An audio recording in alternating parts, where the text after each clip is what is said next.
Now we're going to go to the acting, best acting performances of the 80s. We're going to start with actor. Top 5 performances. So what do you got for that, Sean? Top 5. So, well, I mean, I'll say this. I know you said you cried there in Testament there. I think I should harp back to an earlier category.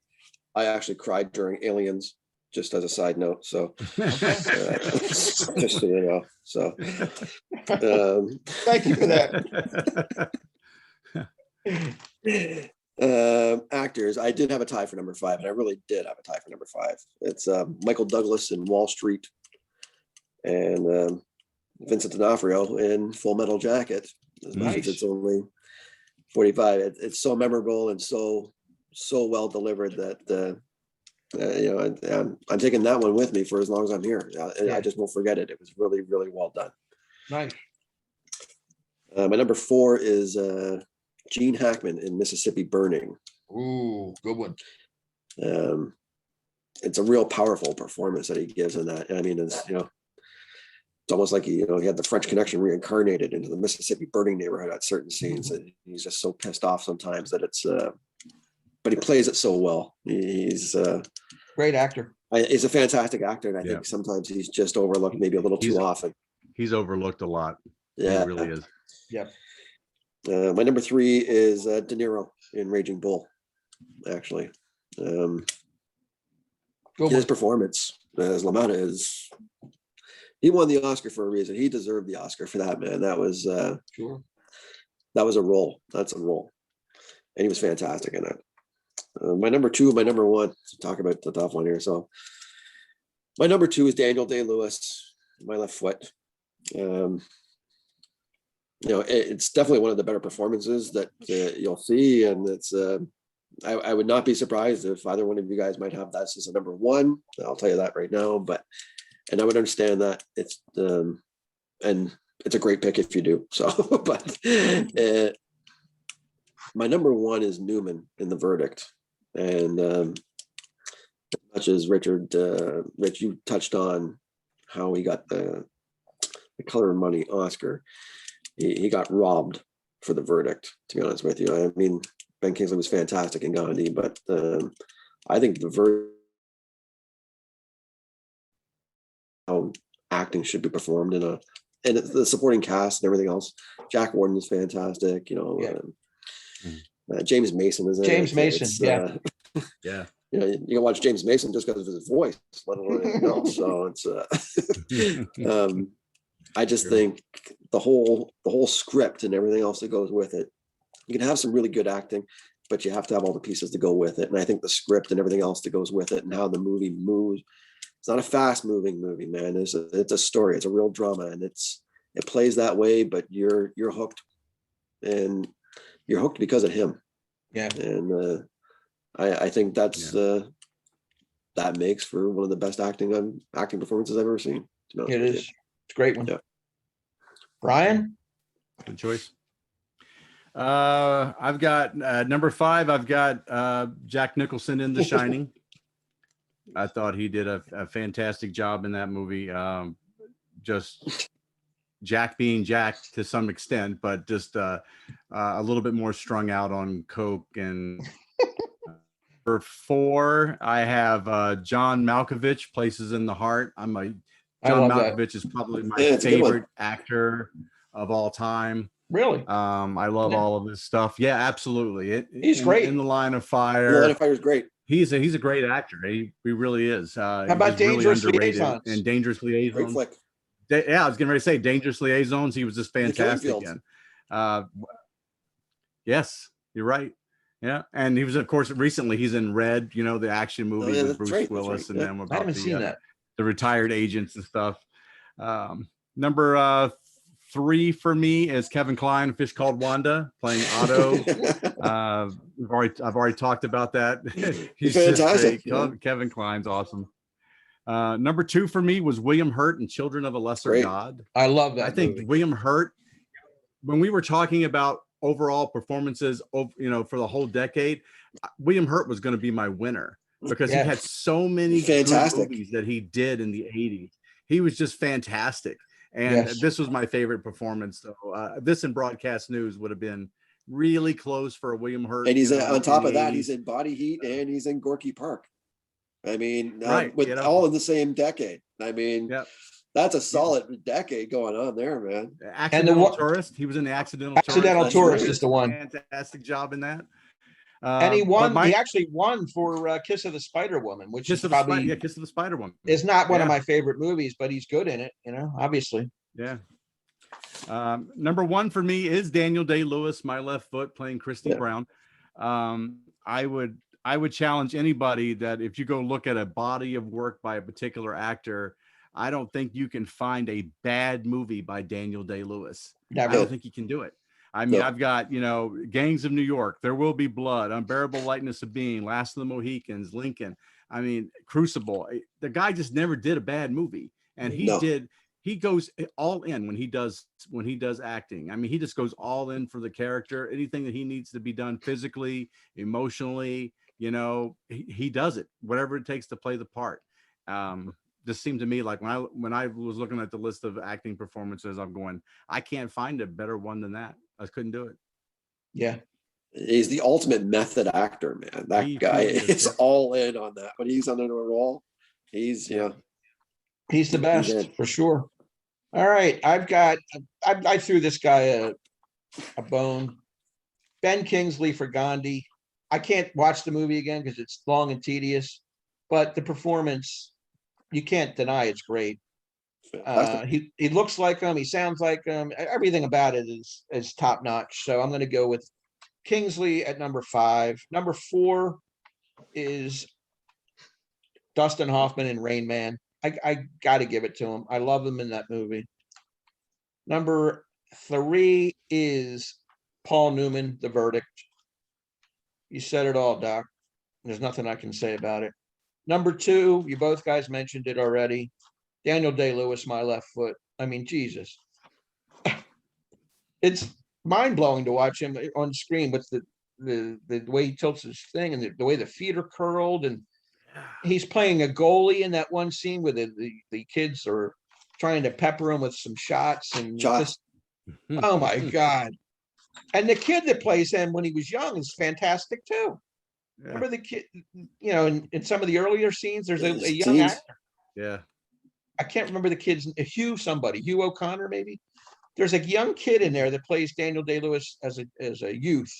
And he takes on the whole persona of Christy Brown, just like Daniel Day does. What a great movie. But my number 1 is Robert De Niro in Raging Bull. I can't get away from it. Putting on the 70 pounds and just becoming Jake LaMotta, and just some of those horrible scenes between him and his brother, him and his wife, and him in the ring. It all works. Him at the end with the mirror, with, you know, revving himself up when he's that horrible stand-up comic at the end of the movie when he's shot, and the whole movie works for me. So I'm going to give it to De Niro as performance of the decade. Although as a group, I like what you said about William Hurt. He's one of my favorite actors. Every movie he did in the 80s was phenomenal. So great.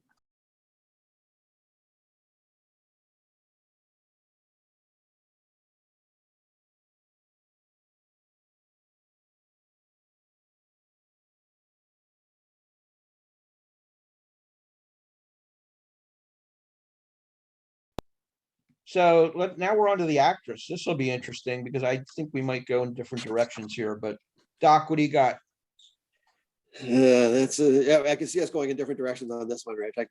I wouldn't be surprised if we have 15 different actresses. I got no idea how this is going to go. So, Okay, but my number 5 is Kelly McGillis in Witness.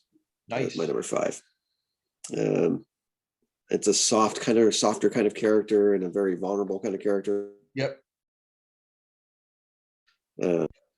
It's very, very protective at the same time. A whole bunch of other things going on. So I thought she was really good in that movie. Actually, Yep. My number 4 is Brenda Frickler in My Left Foot.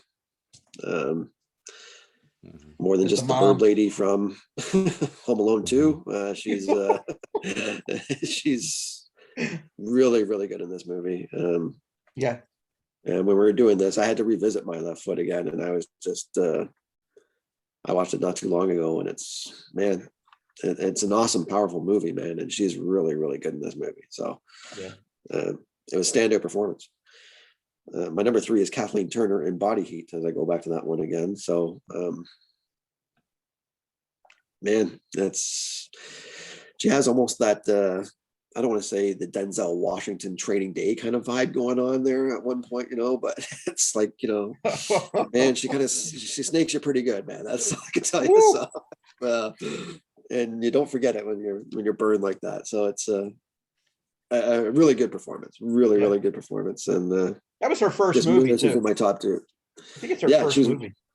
Yeah, she had a lot of things. Kathleen was, she had a good run in the 80s too. She romancing the jewels and stuff like that. But this was a really good acting performance on her part. My number 2 is Cher in Mask. That's good. 2. That's a good one. And I mean, that's a mother that took no shit from nobody and just stuck up for her kid, and that was she played that character really, really good. Sam Elliott was very good in this, and the whole, it's such a sad and it's disturbing kind of movie in one sense, but it's moving, and it's a real storytelling kind of movie that really delivers on the storytelling, and it's the way it's portrayed. So I think it's a fantastic performance, to be honest with you. But my number 1 goes to Jody Foster in The Accused. That's nice, number 1. Yeah. You think of Jody Foster, she's still pretty young at this time when she's doing this movie, man. She's in her 20s. It's a tough role, man. It's disturbing, obviously. There's a lot of things in this movie that are not pleasant, but the way that she delivers on screen is, that, to me, it's the performance of the 90s, the 80s, to be honest with you. It's fantastic. And she's been a staple in this neighborhood for a lot of years for a good reason. I like all those picks. I really do. Every one of them. Thanks. Nice job. Very nice. Brian? All righty. I got, for me, I've got at number 5, I have got Glenn Close from Dangerous Liaisons. Mm-hmm. I thought her character was just vicious. I mean, in a movie that's full of backstabbing, maniacal people, she was at the top of the apex. She brought it pretty good, man. Yeah, she was. Yeah, she's a handful for sure. Number 3, I had Sally Field from Places in the Heart. I thought she did a really good job in that. I liked her. She had much more heartfelt performance. Number 3 for me is Meryl Streep from Sophie's Choice. I've only watched that movie twice, and probably I'll never want to watch it again just because of the heaviness of the movie. I have a hard time now, after being a father, watching kids get hurt, or even the illusion of kids ever getting hurt. I just can't. It's hard for me to do it now, so it's a hard movie to watch, so it takes me a while to go back to it. But her performance was fantastic. Meryl Streep probably dominated the best actress categories probably for the 80s for the most part, as far as being nominated. I think probably was nominated like 7 times. It was crazy. Number 2 for me is Whoopi Goldberg in The Color Purple. I thought she did a fantastic job in that. You could have easily thrown Oprah Winfrey in there too if you really wanted to get technical. Both of them did a fantastic job in the movie. I was very very pleased with both of them. But my number 1 is someone who was at the beginning of her career, and you could tell by the performance that she was going to be great, and a few years later she would win for Best Actress in Fargo. Frances McDormand in Mississippi Burning.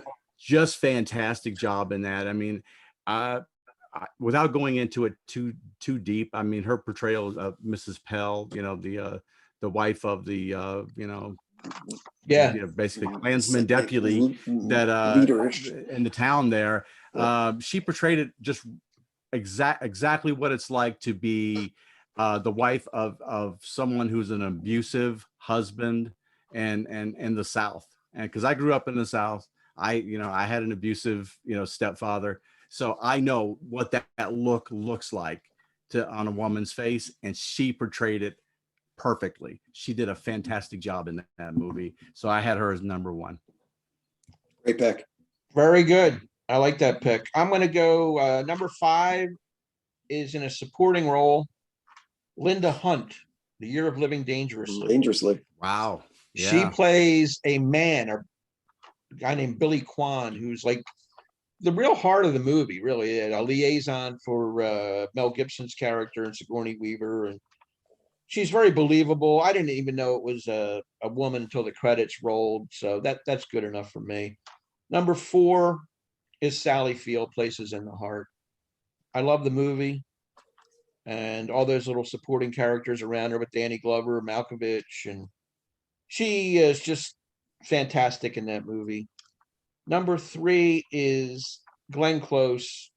I could have went with Dangerous Liaisons, but I took her in Fatal Attraction. Fatal. Yeah, Yeah. both are equally great. Shows her range. She was just, putting that rabbit in the pot and just terrorizing that whole family. In the end, you still don't think that he's going to be able to put her away, man. She just kept coming back for more. It's like Michael Myers or something. Totally. And the whole face structure. She does it in Dangerous Liaisons too, where you can read her face and all the acting is in the face, the close-ups. Yeah. The one scene where Michael Douglas, she says to him, "I'm just not going to be ignored." It's like, and she wasn't going to be second fiddle to anybody. So Yeah. she just is relentless. So that was my number 3. My number 2 is Sissy Spacek in Coal Miner's Daughter. I just love her in that movie, playing Loretta Lynn, from a young 14-year-old girl on to her stardom. She's great in the movie. Sings her own songs. She goes from this wallflowery kind of backwoods girl to a major star in the country music scene, and she pulls it off miraculously. My number 1, there was no doubt what my number 1 was going to be, and that's Meryl Streep in Sophie's Choice. Yeah. Best acting performance I've probably ever seen in my life. Yeah. As good as she was in Silkwood, which I thought was great, and The French Lieutenant's Daughter, French Lieutenant's Woman, which I thought was great. She blows them off the screen in Sophie's Choice. Just a landmark movie. Kevin Kline's good in the movie too, as her husband. I don't want to slight him any. But there's flashback scenes where has to make the choice. What can I say? If you don't cry there, you have no soul, you have no heart. It's just all time. Yeah. I saw that on the big screen in 82 Mm. when it came out, and I don't think I could get out of my seat. I was just like, oh my God. And it's a good thing I didn't read the book, because I didn't want to know what the choice was. I wanted to go in cold. I wanted to go in not knowing and be blown away. And man, I was blown away. So that does it for me, for actresses. Good one.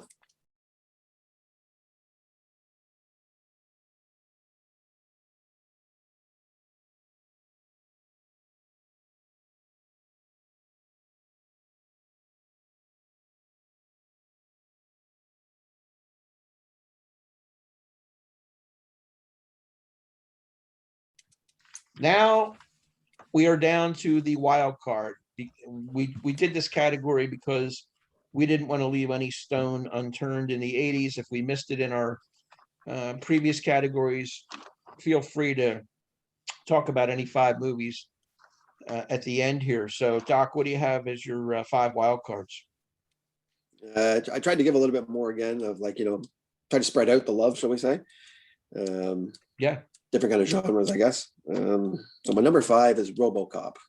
Nice. It's a total satire, kind of tongue-in-cheek, violent as hell, sci-fi fantasy kind of adventure action flick. And it's got a whole bunch of titles, and it's really well done. It's really well acted. Actually, it's Clarence Boddicker. You hate that guy. I'll tell you that right now. So it's but you'd buy that for $1. It's it's just one that stands out from the 80s. He made some movies, Bolivar, even in that time where he was doing RoboCop and Starship Troopers and Total Recall and stuff like that. So it's fantasy out there kind of flicks. There is a lot of tongue in cheek, and it's over the top, to say the least, I guess is the nice way to put it. That would be my number 5. My number 4, I just think it deserves a shout out because for what it was, and still violent, still everything else that goes with it, but it's Scarface. Yeah. I I thought about it. Yeah. I thought Yeah, about it. I think that's a movie that, in some ways kind of represents a certain part of the 80s movie experience at some level. So I think Pacino's really good in it.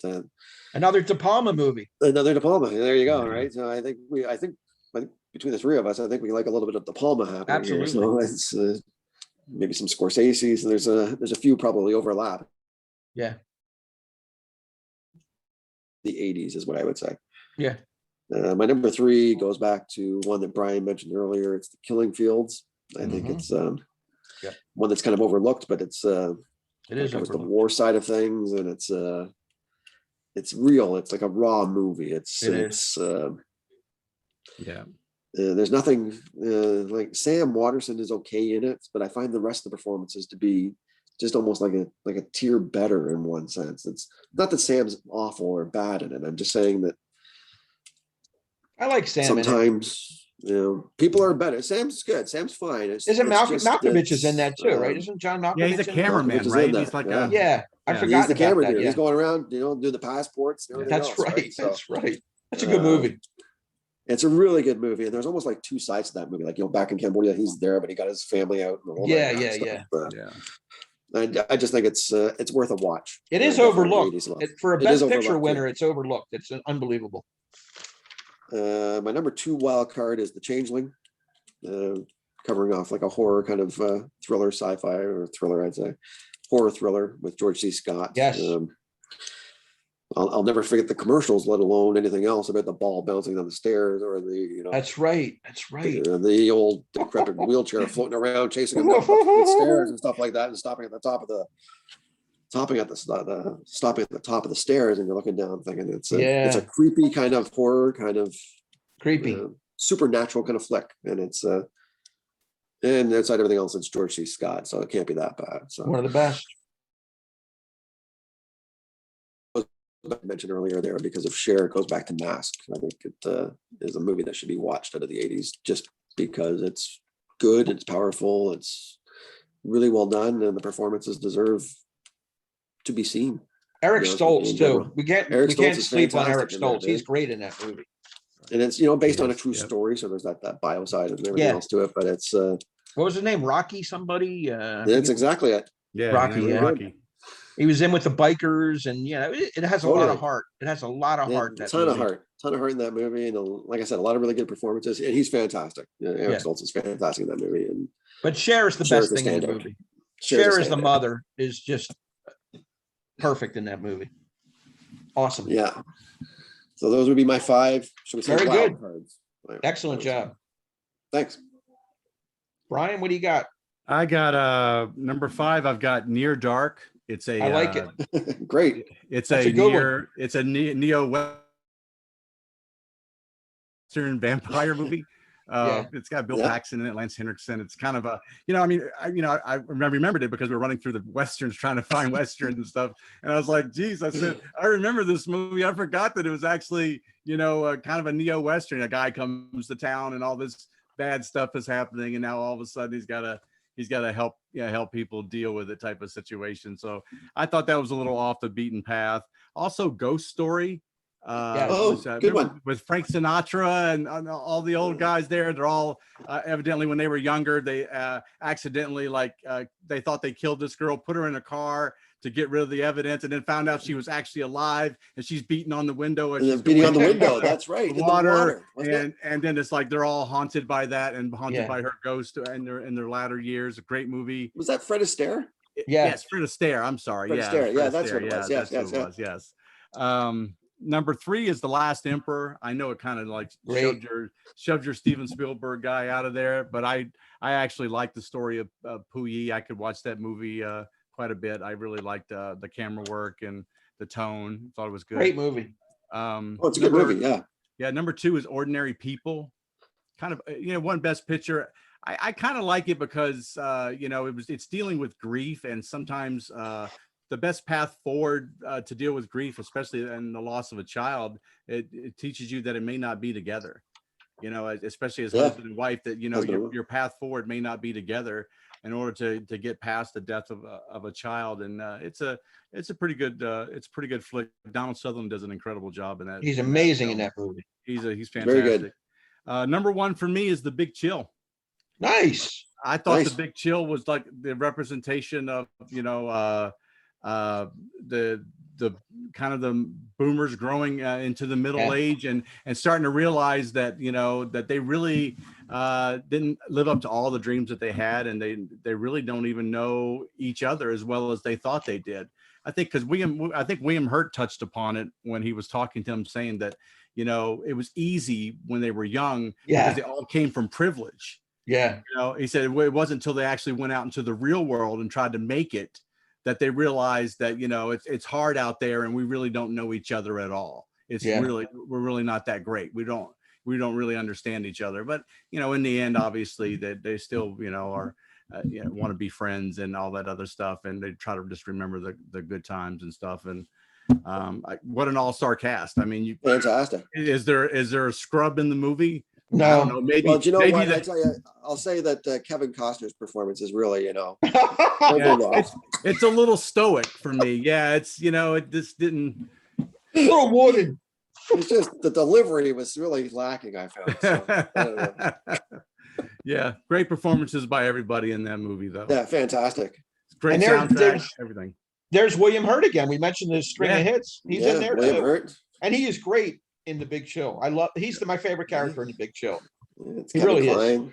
Yeah, sure. Of all of It's got a them, great I just cast. like some of the lines. He has a realistic approach to that role, and he's great in it.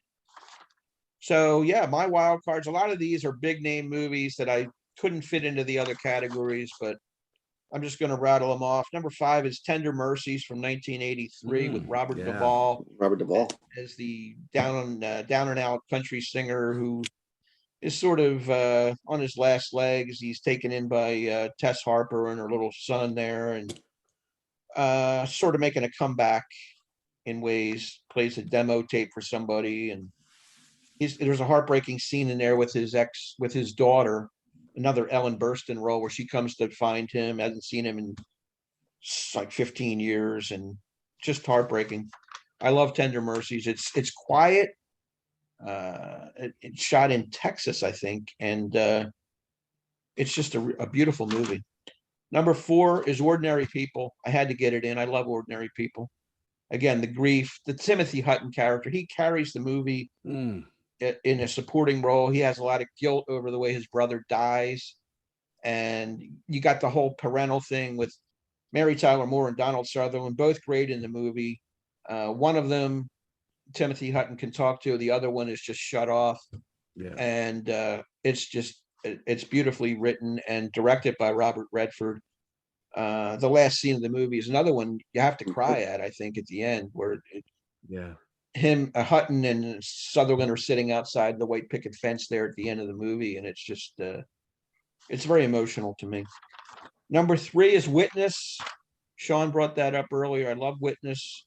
The Amish story, Harrison Ford, Kelly McGillis, witness to a crime that happens in the Philadelphia train station there, and the kid, the villains in this movie will go to no lengths to get this kid and see what he knows or doesn't know, and it's just brutal. And Harrison Ford again comes to the rescue in a different kind of role for him. Yeah, one of his better movies. Directed by Peter Weir, who's an Australian director, does a fantastic job. The scenery is great. And once they get out to the Amish country, they build this house. The whole community comes together. They put up these sides of the house one at a time. Real sense of community. I love it. Number 2 is The Right Stuff from 1983 about the early space program.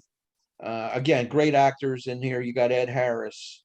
You got Dennis Quaid, you got Sam Shepard, all great. And their individual stories are highlighted with their own relationships with their wives. And of course, it goes through in sequence how this space program came about I love it. It reminds me of my days growing up in the early 60s, because it was a big deal back then to be an astronaut and to just to watch them on TV. They were a big deal. They were heroes to a lot of people. Number one, in fact, this is my favorite movie of the 1980s. It came out in 1989, and it's still as relevant today. And that's Do the Right Thing by Spike Lee. Spike Lee. This is an amazing movie for Spike back then. Basically, the heart of it's in Brooklyn. It's in a black neighborhood, and there's an Italian guy played by Danny Aiello who has a pizzeria there. And Spike Lee is a pizza delivery guy. He works for Danny, and he wants to know why there's no black people up on the wall. He has all these Italian Americans on the wall, and Sinatra and whoever, Jerry Vale, and some of these other guys that are Italian, and all the people that buy Sal's Pizza are black. They all live in the neighborhood, and Spike resents the fact that none of them are represented on the wall. No.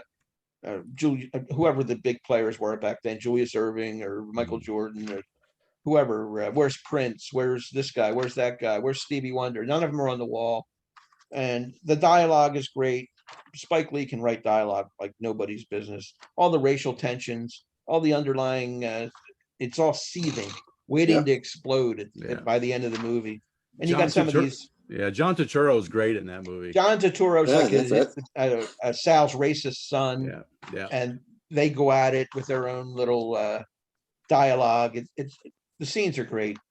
And you got Ruby Dee and Ozzie Davis also playing different characters on the streets. One's called the mayor, the other one's mother's sister. They're great. You got the late Bill Nunn as Radio Raheem, who's running around with this big boombox playing Public Enemy's Fight the Power. Yeah.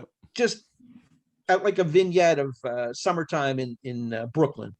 It's great. So I love Do the Right Thing. Yeah. And it's not shy about presenting both sides of the story. So that's my number one. Thanks. So Sounds good. We did well overall. I think we hit on many great movies of the 1980s. It was a fun project. Thank you guys for coming on and doing it with me. No problem. That was cool. And we ran long, of course, which I knew we would. We're at 2 hours, 11 minutes. Oh my.